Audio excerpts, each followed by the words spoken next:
about one-to-one functions today. If you're on that practice exam, okay, I think starting at question 14 maybe, might be earlier than that. There's like a series of 4 graphs that they ask you about.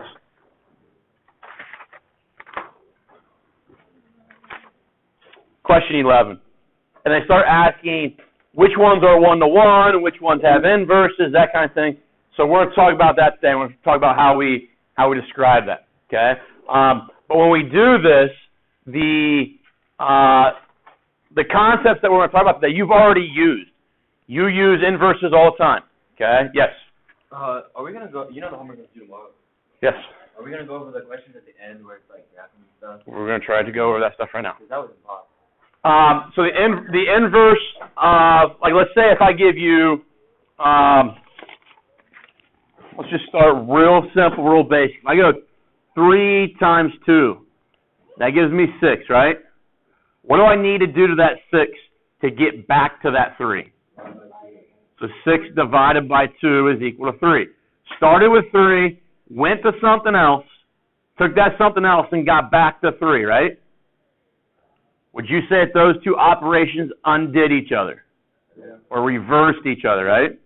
Those are referred to as inverse operations. You've done this before, okay? If I take, let's say f of x is equal to x cubed, and I give you 2. Plug in 2 for x, what's that going to give you for x cubed? 2 times 2 times 2 is 8. What can I do to this 8 to get back to that 2? Cube root. So I'll just write this way real quick until we get to that notation. If I write g of x as the cube root of x, now I can take that 8, plug it in here. So find g of 8 should be cube root of 8 is 2. I started with 2. I did something to it to get that. I take that and do something to get back to that 2, right? Started with 2, got back to 2. So x cubed and the cube root of x are what we call inverse functions. They undo each other. They reverse each other. Does that make sense? And they will reverse each other and undo each other regardless of the order. So when I did 2 times, if I would have gone 2 times 3 equals 6, then I could have divided by 3 to get back to 2, right? If I would have put 8 in for x, the cube root of x first, got 2, taking that 2, put it in x cubed, spit back 8 that I started with, okay? So it doesn't matter the order that you go, okay? And that's the idea about inverses. They undo each other. One undoes the other, and the other one undoes the first one, okay? So that's what we're going to kind of get into today. Not all functions do that, okay? Not every function is going to have something that undoes it, okay? So one-to-one function is the first thing I want to talk about. And we're going to look at this mapping here to kind of describe what's going on. Okay, if I look at f right here on the left picture, A to B, okay, it says for every value in A, there is only one value over in B, right? And we talked about that. In order for this to be a function, every x has to have how many y's? 1. And only 1, right? Okay. So to be a function, every x has 1 and only 1 y. That's what we're seeing here with this being a function. There's an added feature here that's different than the picture on the right. Okay? The added feature here is that, would you agree that every point that is blue up there, 10, 7, 4, and 2, every y value gets paired with only one x? You guys agree with that? Okay. So here, spell every, right? Every y has 1 and only 1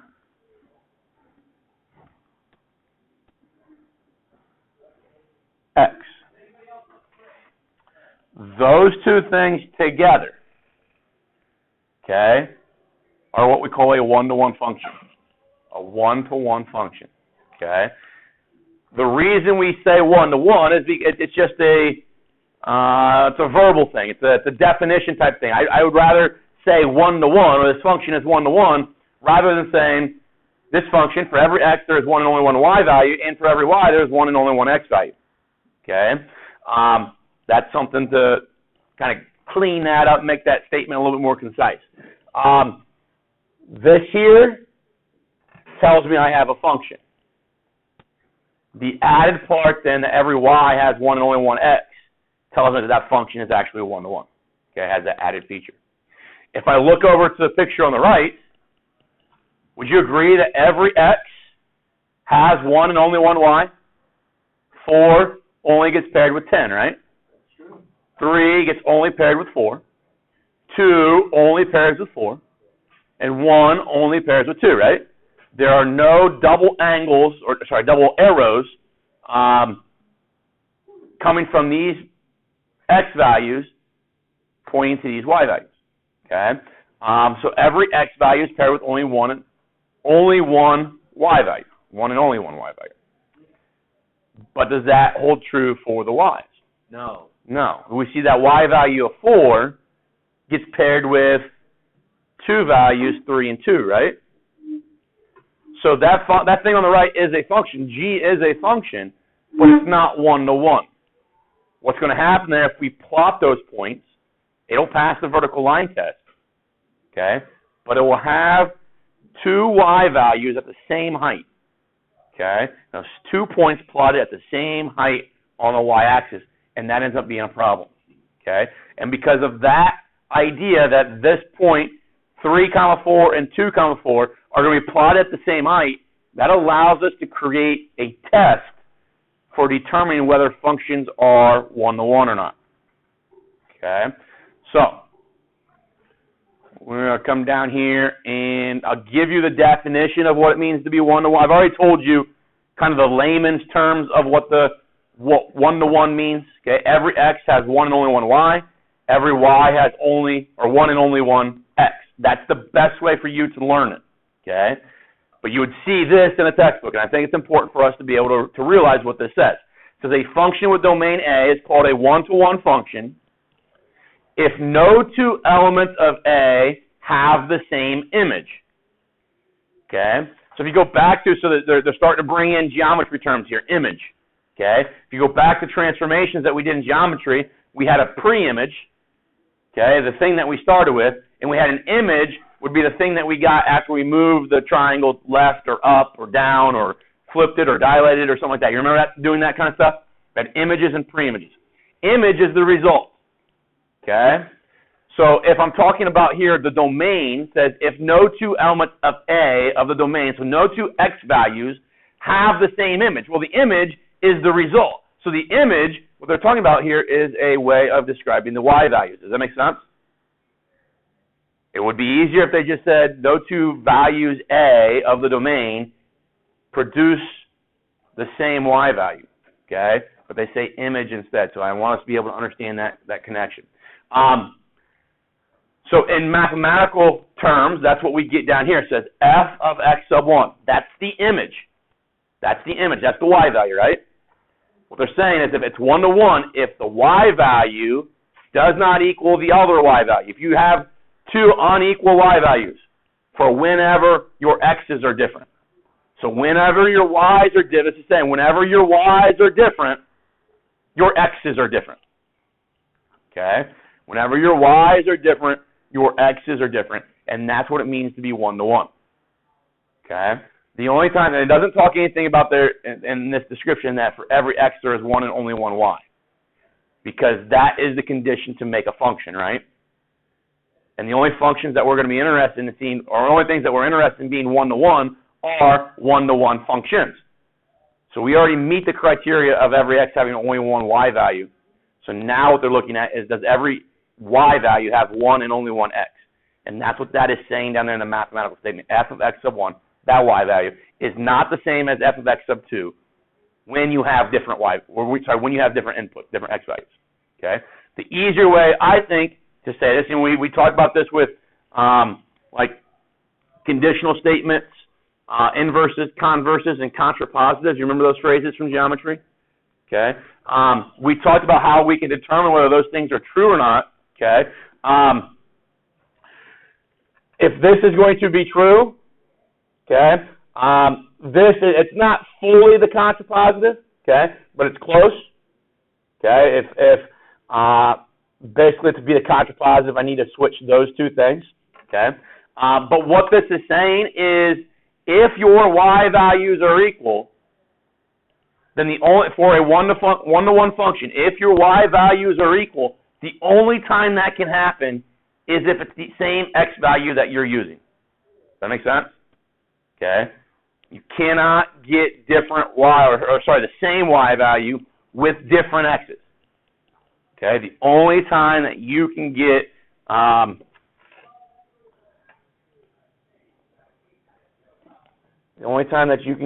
a one-to-one function is if your y values are different for different x values. So I think it made more sense if x sub 1 equals x sub 2, then f of x sub 1 equals f of x sub 2. If it's a one-to-one function, if you choose the same x value, then you get back the same y value. Okay?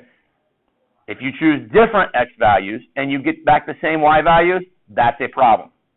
Okay? So it's not one-to-one then. I think these phrasings, okay, as a 11th grader, 12th grader, they can be hard to read and interpret and understand and apply reading them on your own. That's why I like to talk about them and then say, okay, well, what does that really mean? All that means is for every x value, there's one and only one y value. That's why we know it to be a function already. And then the statement here is saying that for every y value, there is one and only one x value. Okay? So how do we describe that? Okay, how do we determine that visually? Okay, it's really easy visually. Okay, how do I tell whether a function is or a graph, a relation, is a function? What do we have to do to see, if I were to give you a graph of something or a series of ordered pairs, what do you do to determine whether it's a function or not? Yeah, you'd use a vertical line test, right? Okay, which is the kind of graphical way of seeing that for every x value, there's one and only one y value. Okay, so to check if every x has one and only one y, you use the vertical line test. Okay? Well, to check if every y has one and only one, an n, only one x, what do you think we're going to use? Horizontal line test. Now, here's the thing, that you apply them the exact same way. To pass the vertical line test, or let's put it this way, to fail the vertical line test, I have to cross it twice, right? I've crossed any vertical line twice, okay, with my graph. Well, to fail the horizontal line test, it's the same condition. If your horizontal line crosses your graph 2 times, what that means is that you have 2 different y values, you have 2 different x's that have the same y value. And that's a problem. That means we don't have, for every y, one and only one x. Okay? So, when we're doing these, anything that is one-to-one first has to be a function. Once it's a function, then you're going to test to see if it's a one-to-one function. Okay? Not all functions are one-to-one. Does that make sense? Not all functions are one-to-one. So, let's talk about a pretty simple one. If we look at x cubed,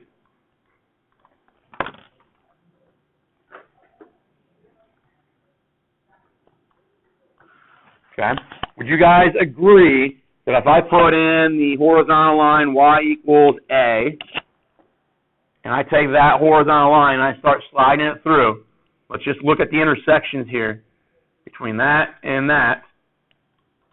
Okay, now if it intersects 2 times, there will be a second point that pops up here. Does a second point ever pop up? No. So that function is 1 to 1. That means that every x value has one and only one y value, because that had to be a function first, right? And that's what that meant. And now every y value has one and only one x. Does that make sense, everybody? Okay. There are some functions that don't have that condition. Let's look at x squared. Okay, it's a function, right? Pass the vertical line test. Pass to the horizontal line test right there, correct? Fails it there, right? Okay. So x squared is not 1 to 1. Okay. Is this okay? We good with this? We understand what 1 to 1 means? Okay. This might be something to make note of. Functions that are only increasing or only decreasing are 1 to 1 functions. Okay. If they show both behaviors, think about this. Go back to this function here. Is that increasing in the first quadrant? Is it decreasing in the second quadrant? Yeah. So you've got both behaviors occurring, right? So at some point, you're going to go back through y values that you've already touched. So as I'm going left to right here, I'm coming across, and I'm graphing this for the first time, I'm coming across y values that I haven't used yet. Once I get to the right of 0, now aren't I using y values here that I've already used in that left side? Does that make sense? So when you're increasing and decreasing inside a domain, then you're not going to be 1 to 1. You're going to fail the horizontal line test. Okay, what does that mean to us? Why are we interested whether functions are 1 to 1? A function that is 1 to 1 is going to have an inverse. A function that is 1 to 1 is going to have an inverse. Okay, so if you guys were to look at, let's just go through these questions that were on that practice test. If I look at option A there, is that 1 to 1? Okay, what about B? Yes, they both passed the horizontal line test, right? What about C? It's a function. Does it pass the horizontal line test? No. No, so it's not 1 to 1, right? What about D? No. Not a function, right? Yeah. So if it's not a function, I don't even care if it's 1 to 1. I don't even go that far. It's got to be a function first.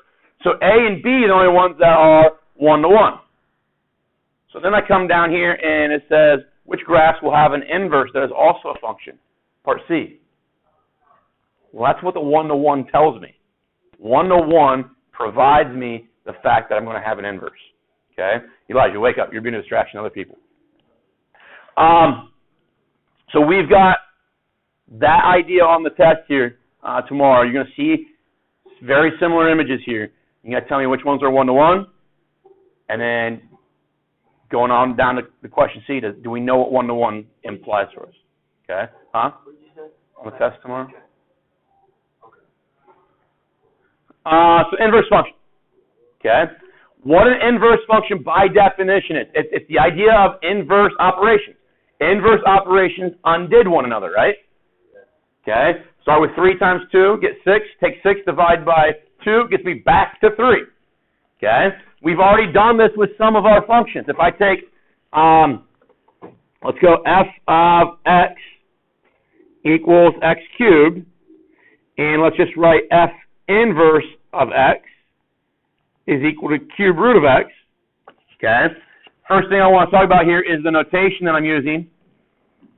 And you've seen this a little bit in some other applications, maybe mostly with the sine, cosine, and tangent buttons on your calculator. You've seen that superscript of -1. That's just the notation we use to identify an inverse. It means nothing like arithmetic-wise. It doesn't mean exponent of -1 or anything like that. It's a notation thing. Okay? So that tells me we've got an inverse of f. I want to use the same f, right? Does that make sense? Okay, I don't want to bring in G or R or something like that. I want to use the same F because it tells me that there's a relationship between them because I use the same number or same letter. Then I have to have something that differentiates, one being the function, the other one being the function's inverse. So we use that superscript of a -1. So the idea then is give me an x value. You give me an x value, 7, okay. So 7, run that through, gives me 7 cubed, right? Okay.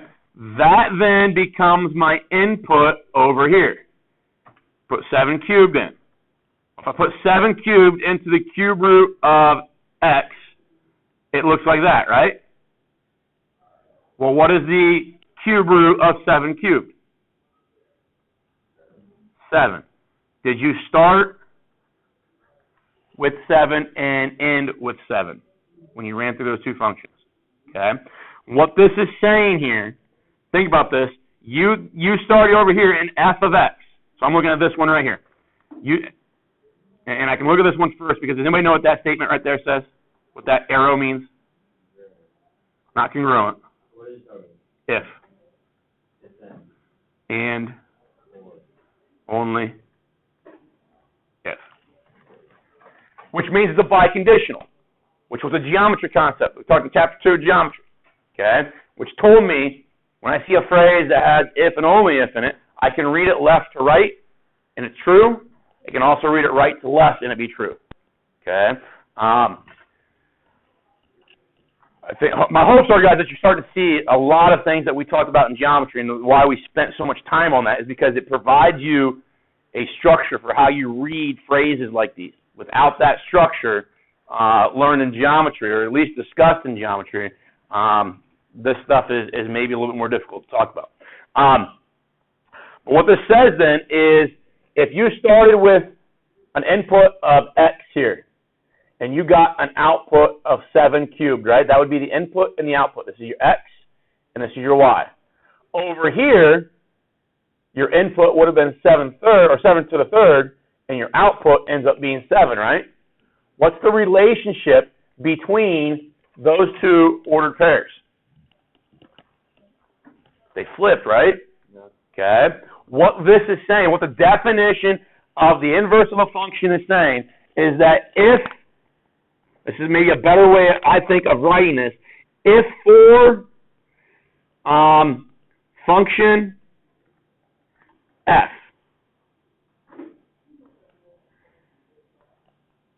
when a comma b is an ordered pair,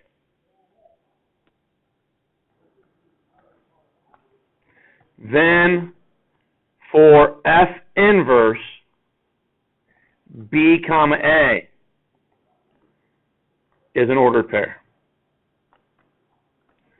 And that's exactly what this says. Let f be a one-to-one function with domain A and range B.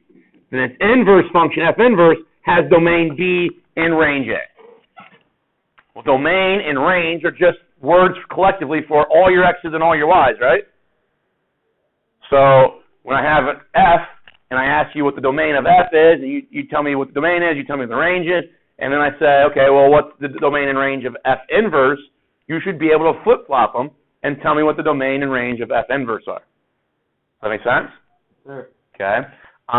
This doesn't work on all functions. Not all functions have inverses. But you guys remember earlier when we were talking about domains and ranges, and we had the discussion that's really hard algebraically to find the range of a function other than using like input values and getting outputs and just trying them, or to look at a graph.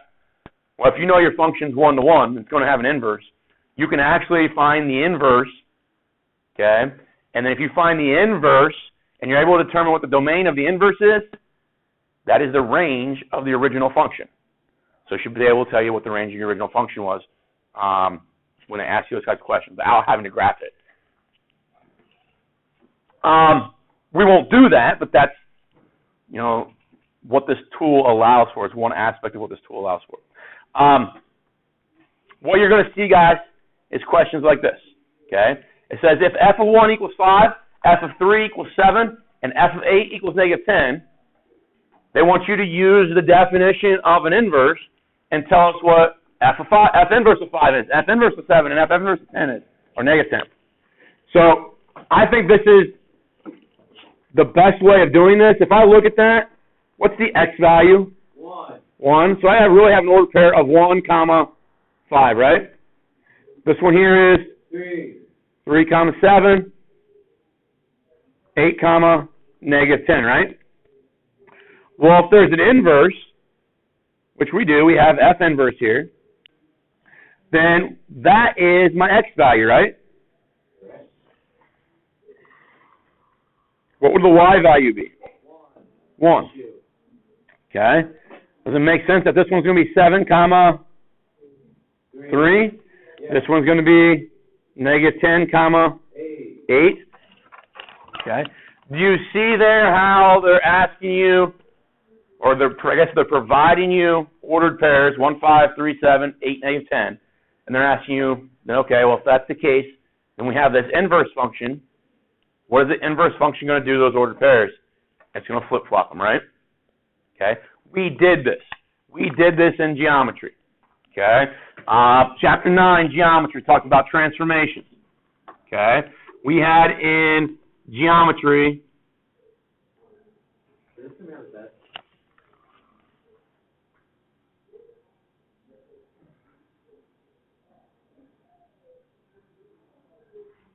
Yes. In geometry, we had this line right here. Does anybody know what the equation of that line right there is? It cuts the first and third quadrant in half. Y equals x. We had a point in geometry. If this was, let's just say that's 3, comma 1. When I fold on that line, where does 3, 1 go? 1, 3. It goes 1, 3. Okay, so my drawing kind of stinks. Get rid of that.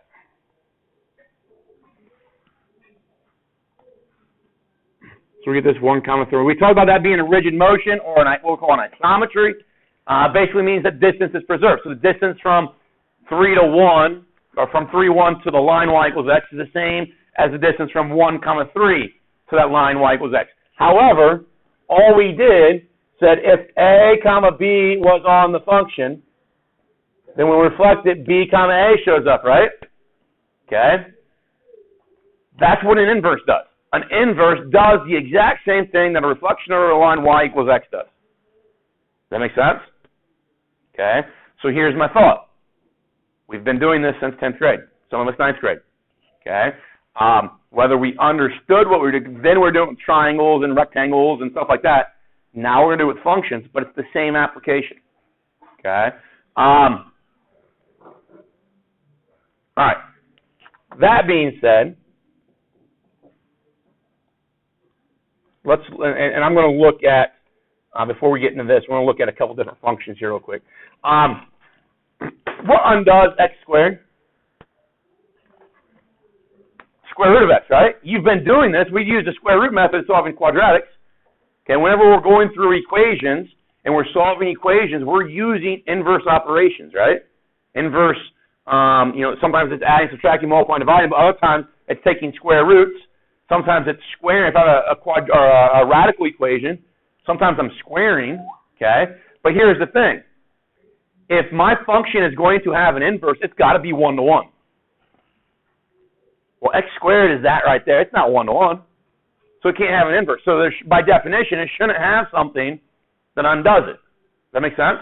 Yeah. And the logic here is, why do I know that it doesn't have something that undoes it? Is because if I plug in an x value of 2 into x squared, I get 4. But if I undo that 4, based on this graph, it's saying I should get 2 or negative 2 back as x values. Does that make sense? I don't know which one. I should, with an inverse, get only 1 back. I shouldn't have that kind of duplicate result. Okay? So what we do in order for this to have an inverse, and here's kind of the logic here. Let's take, just put this point on there. Let's put the line y equals x on here.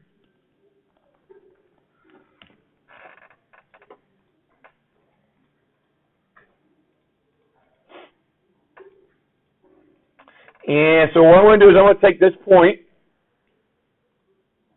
reflected across the line y equals x. And here's the geometry. You can take any graph that you want, any image that you want, and reflect the ordered pairs across that line, right? They're just flip-flopping. That's all it is, okay? So as I move A, you're going to see its respective ordered pair A prime over here, and all they are is a flip-flop, right? Okay, between those two ordered pairs. But what I'm going to ask this to do is I'm going to ask A prime to just show me all the positions that's been at when I move A. And when I do that, I get that red curve. Now here's my question. Do you see why this thing is not 1-to-1? Yes. Okay, because to be 1-to-1, when you reflect it across the line y equals x, the result has to be a function. Does that make sense? Functions that are not initially 1-to-1, okay, so like x squared, when you reflect them, the result fails the vertical line test. That red curve fails the vertical line test, right? But we do know, and we've been using this, that there is something that undoes x squared. But the way we've been talking about it, the way we've been using it, has been maybe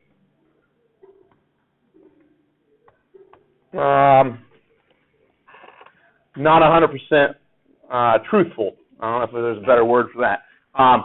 We haven't really been undoing x squared. We've been undoing x squared when x was greater than or equal to 0. Does that curve now, 1, pass the vertical line test, but 2, does it pass the horizontal line test? Yes. Now there's only one intersection point for any horizontal line. So that means then, if I take this point A, okay, and start moving along that function and find its reflection across this line y equals x, it gives me that function, the square root of x. And those two things, then now the square root of x does pass the vertical line test. Does that make sense? So there are times when we have functions that initially, across their entire domain, are not 1-to-1. But if we restrict their domain, then they are 1-to-1. Okay? One of them that you guys have used before is this one. We've used this. In geometry, we use the sine, cosine, and tangent buttons on our calculator, right? Well, sine graph turns into this one. I'll talk about in trigonometry where we get that from. Okay? The next thing we're going to do, okay, so if I take that and I reflect that across the line y equals x, you can kind of visualize what would happen here. Take that, reflect across the line y equals x. I get that one. Whoa. Okay, does that red one fail the vertical line test? Does that make sense? So that red one can't be a function. Okay, but what we do, and this is what your calculator is programmed to understand, is that instead of the sine of x, okay, we're not going to look at sine of x. If I plug anything in over a certain amount, it's going to run into an issue. Okay, sine of x we only look at between negative pi over 2 and pi over 2. If I look at just that version, remember we said that to be 1-to-1, it can only be increasing or decreasing, right? Well, if we look at the sine of x, it's going up and down all the time. But if I look at just that section of it, is it only increasing? So that means it's going to be 1-to-1, right? So my sine inverse then would exist, and it would be, so if I type in my sine inverse, okay, it gives me that red curve, which is the reflection across the line y equals x. Something you've been using, okay, but maybe not necessarily understanding or knowing the logic behind what we're using. That's what I think is kind of sucks about math, is that we have spent, I don't know, 5, 6, 7 years maybe doing things, doing procedures, but not having the background understanding of why those procedures are appropriate. Okay, so this here is something that you've used. We use this in geometry, and we talked about this in geometry with the sine inverse function, but we didn't have this logic yet to really understand what was going on. What this says is if we've got two functions that are inverses, we have what we call the cancellation property. Okay, and the cancellation property says if I take f inverse of f of x, I should get x back. Okay, what notation do we see right here from yesterday? Isn't that the same thing as this? Okay. So this is a composite function. If you remember yesterday, I said there's a certain relationship about some composite functions. Okay. Yesterday they gave us like f and g. They said find f composite g, and then we did that, and they said okay, now find g composite f, and we did that, and they were different, right? Okay. Most of the time that we did that yesterday, they were different. Here they're saying f inverse composite f, and you get x back. And then down here, they're saying f composite f inverse. So we flip the order, and we should still get x back. Does that make sense? So here, we get two composite functions, okay, or two composite ideas, and they both generate the same result. That's unique. That doesn't always happen, okay? So that tells us that if we have inverses, they're commutative. Does that make sense? Their composite functions are commutative. And we talked about that yesterday. Not all composite functions are commutative. Okay? But with inverses, they are. And this is actually the rule that we're going to use to check algebraically if two things are inverses or not of one another. Here's a question real quick. Going back to geometry. If I had sine of, let's say, capital A, and I said that was 1/2. You guys remember how you use your calculator to figure that out? Okay, you used SOHCAHTOA, but you took sine, inverse button, and what'd you type in? 1/2. Do we know why? Why? We should know why now. Think about this. If I had sine of A equals, and I'm just going to leave myself a little bit of room here to insert some other things. This thing. Because of the inverse function property. Exactly. Okay. If I take the sine inverse of this side. Okay, look at it. Is it that right there? Now my function is not f, it's sine. Does that make sense? But it's sine inverse of sine. Well, if it was f inverse of f of x, you got back x, right? So it's sine inverse of sine of A. What am I going to get back here when I do this? I'm going to get A, right? Does that make sense? Over here, what you do to the left-hand side, you have to do the right-hand side. So I'm left with that. So I get A equals sine inverse of 1/2. Okay? Again, something that we've been using for 2, 3, 4 years now, but this was the algebraic logic of why that worked. Okay? Do you guys think that's backwards? Do you think if you would have learned this first before geometry that it'd make more sense in geometry? And why we'd have to maybe run through that equation? Just solving an equation. We're using this inverse property to do that. Okay?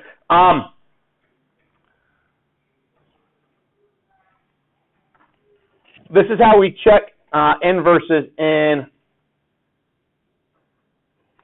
function notation. So if I have f of x, let's just say f of x is, we'll just do our easy one, x cubed. And I say f of x, or f inverse of x, is equal to the cube root of x. We already know that those are inverses, right? We've already discussed that, but now we can do the algebraic check. The algebraic check is to use that cancellation property. The cancellation property says if you take f of f inverse of x and you get x back, that's the first step to determine whether these things are inverse or not. You then have to take f inverse of f of x. And if that gives you x back, if you're able to determine both those, then these two things are inverses of one another. Okay? Algebraically, without having to look at the graph. Does that make sense? Okay? You have to do both. And just because one of them shows up as x doesn't mean the other one might. Okay? Some of these you might see that the first one shows up as x and the other one shows up as like negative x. Well, those are different. Does that make sense? So you have to check both. But it's not too bad if we understand what compositions were yesterday. We're going to replace that, right? We're going to work with the innermost function. So f inverse is cube root of x. So now I've got f cube root of x. Okay? Well, that becomes my input now inside of f, right? So if I input that inside of f, okay, so it's going to look like now f of the cube root of x is equal to the cube root of x. So this is now putting this side in. The cube root of x cubed. Well, what is the cube root of x cubed? X. Okay, we just evaluated and figured out that that gave me x. So now I'm going to go, now, if that gave me like x plus 7 or 2x or something like that, I'd stop because I need to get x, right? Over here, this is saying take f of x, so f inverse. F of x is x cubed, right? So I put x cubed there inside that set of parentheses. So now I'm going to f inverse, and I'm going to plug in wherever I see x, I'm going to plug in x cubed. What's the cube root of x cubed? Cube root of x cubed? X, isn't it? Did we just show that? And what that's doing, guys, it's showing for every x value. So if I plug in 2 here, get 8. Come over here, plug 8 in, get 2 back, right? Does that make sense? It's showing that for every single x value that we could ever want to work with. Shows it for 3, shows it for 4, shows it for 5. Does that make sense? Shows it for pi, shows it for radical 2. Okay? That's the algebraic proof of whether two functions are inverses or not of one another. Okay? And that's just, so that is just composition work. That's doing what we did yesterday. Okay? It was brought to my attention from several of you from this class and last class that composition work was something you spent a lot of time on last year. Okay? Are you going to send the homework?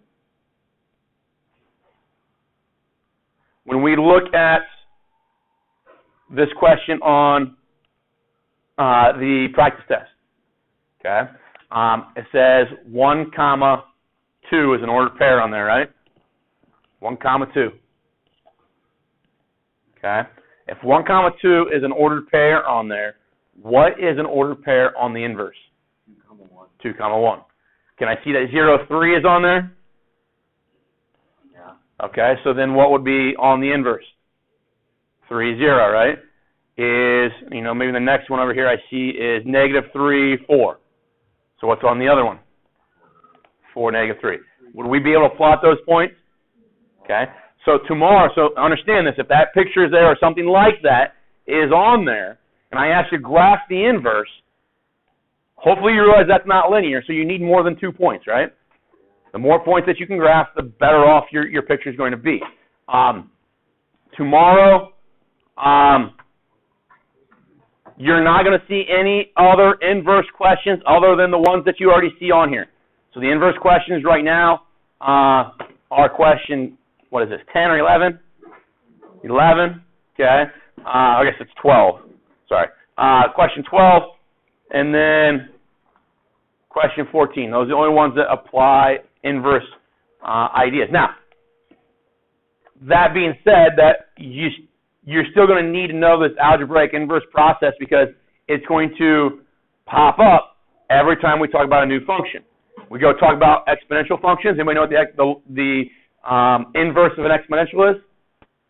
A negative exponential. Nope. IDK. Did you say IDK? No, ADK. Like exponential and decay. Okay. Are you going to extend the homework? You guys learned logarithms last year? Yeah. Exponentials and logarithms are inverses of one another. Sine function. Cosine. And nope. Sine and sine inverse, or we call it arc sine in trig. But every function that we come across later in the year, we're going to talk about, is it one-to-one? Does it have an inverse? Okay. If so, what is that inverse? And then how can I graph that inverse? Okay. If I ask you to graph a logarithm, the actual process of graphing a logarithm is to first graph the inverse exponential, and then use the line y equals x to help me reflect those points to get the logarithm. So those are the things that are going to come up later in the year that still target this inverse concept. Yes? If you were a student